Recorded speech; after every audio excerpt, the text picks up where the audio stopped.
So here's something interesting. There's a looming budget and spending crisis in South Africa that we're just not talking about.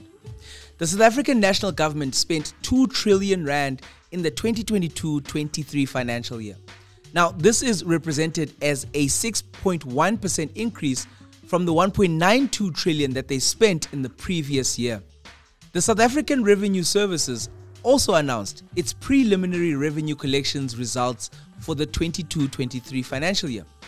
SARS collected a record gross amount of 2 trillion rand. The net collections after payments of 381 billion rand in refunds came to 1.68 trillion rand. Now, for those that are a little bit switched on mathematically, you'll realize that what we spent versus what we collected, azihlangani. This has been a trend in South Africa for a decade plus. For instance, this year, at the end of March 2024, SARS had collected a record gross amount of 2.155 trillion rand, an increase of 4.2% year on year. When it came to what SARS paid out in refunds, it paid out 414 billion rand to taxpayers, the highest ever quantum in refunds compared to 381 billion rand in the year prior, representing a growth in payouts of 8.6%. This brings the collected net amounts to 1.74 trillion rand, which is almost 10 billion rand higher than the revised estimate and 54 billion rand more than last year's 1.68 trillion rand. We continue as a country to spend more money than we collect. Now, if this was a household, you would be very worried about where the hell this is all going to end up. And honestly, I feel that we're just not asking the right questions as normal, average South Africans. On the other side of this, SARS is in the process of paying out refunds to the value of 414 billion rand back to taxpayers. So if you're one of those people who got a refund, can I get a loan? Oh, by the way, this refund is the highest ever. Now, it's important to understand that SARS plays a crucial role in South Africa because they collect most of the revenue collected, around 90% of government's funding. SARS was established in 1997 and remains inextricably linked to the country's democracy, which is now 30 years old.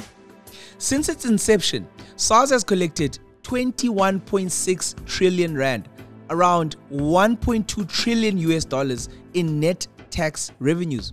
Tax revenue collections have increased from 114 billion rand in 1994-95 at a compounded annual growth rate of 9.9%. To put this in perspective, our SARS tax collections over the last 4 business days this last fiscal amounted to 114 billion rands, or the total that was collected in 1995 for the entire year. We're just getting more out of it. What's always interesting for people to understand is who is paying the most to SARS for collections. Generally, personal income tax contributes 40% of tax revenues. VAT, or value-added tax, comes in at 25%. Corporate income tax pays around 16%. Customs and excise duties and your Shein cards come in at 8%. Fuel levies are at 5%. Then you have other types of income. A tiny fraction of South Africans pay over 90% of all personal income tax that is collected every single year. It shows the precarious position of the country's tax base, with more and more revenue being squeezed from fewer people. In South Africa, we have 7.1 million individual taxpayers who carry 40% of all tax revenue burdens. But this number is still down from 7.4 million people who were paying tax revenues just a year ago. South Africa has a recorded population of 63 million people. So think about it. Only 11.3% of South Africans carry 88.7% of the rest of the population when it comes to tax collection. This is highly unsustainable. The reality is that the country's registered taxpayers are declining, while government expenditure, it's increasing. And that's where I want us to go. We have a government of spenders. The 2023 budget shows just how much South Africa is addicted to spending money it does not have.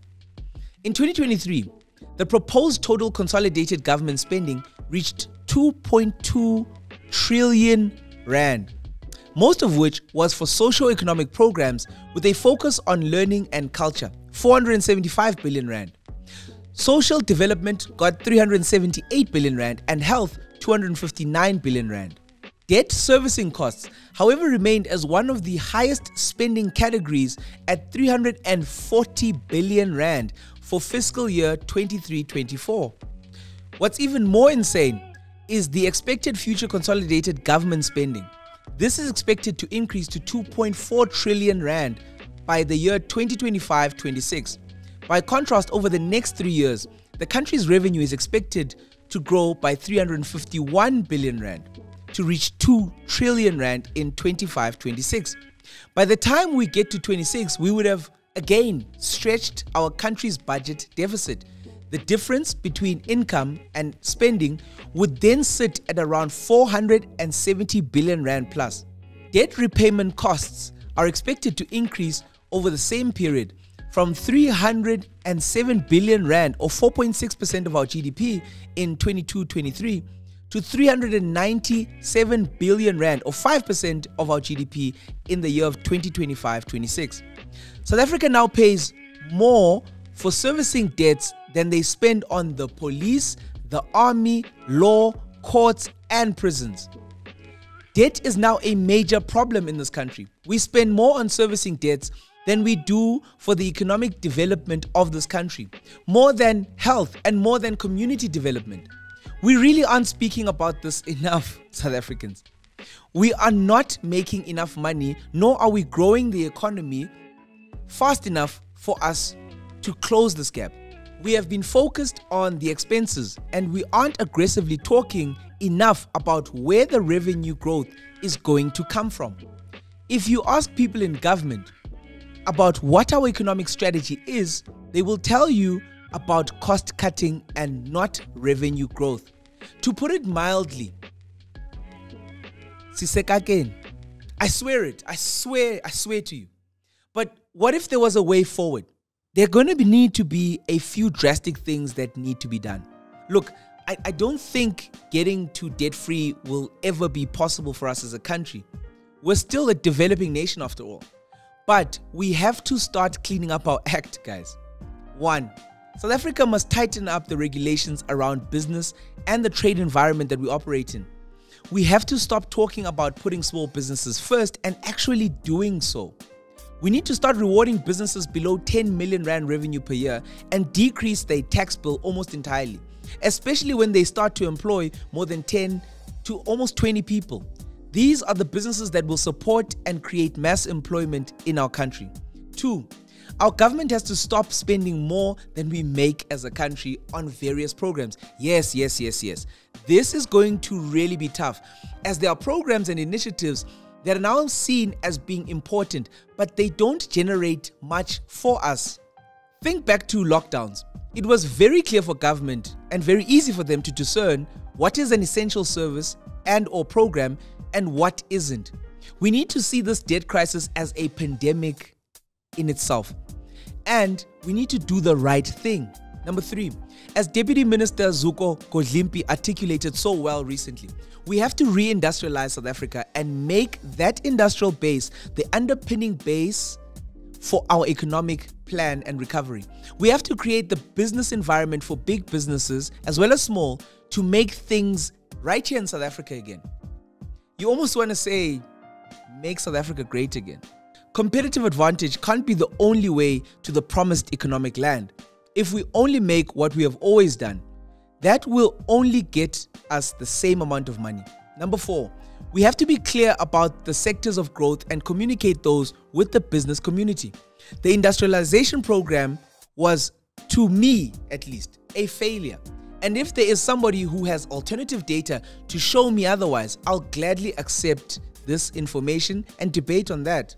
Number 5, we have to get the goods transportation sector working, particularly Transnet. With industrialization, we need transport capacity that can underpin the goods that we need to move to ports a lot more seamlessly.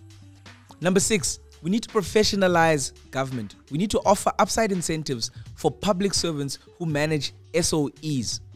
This is the only way we can get them to work better than what they are now. We need to give them upside. 7, we need to reduce regulatory barriers to encourage competition, tackle corruption, and improve the labor market and make it more flexible. We need to decentralize the minimum wage to provinces based off real data and stats. A worker in the Eastern Cape doesn't in most circumstances have the same issues as a worker in Gauteng. Why blanket wage discussions? Living wages are different in different parts of the country. We need to take this into consideration. Number 8, trade, trade, trade. We need to make trade the most important economic goal, and the rest will follow. Number 9, we need to bring big business into the room, find out what they need the country to do in order for them to compete globally in specific sectors and industries. And also what government needs to do to help them reach their targets. Find middle ground and work on that. Enact those policies to help business. Number 10, lastly, we need to stop trying to close down coal-fired power stations. We need energy to grow. The rest will follow. But this is what I think is needed. What do you think is needed to get the South African government to, 1, spend less, but also to get the economy to grow? Let us know in the comments and let's discuss. We all need to find a solution for this thing. Thank you for staying this long on this topic. I hope it was as interesting for you to watch as it was for us to make. Please check out one of these other videos and hopefully they will be just as interesting as this one. Cheers.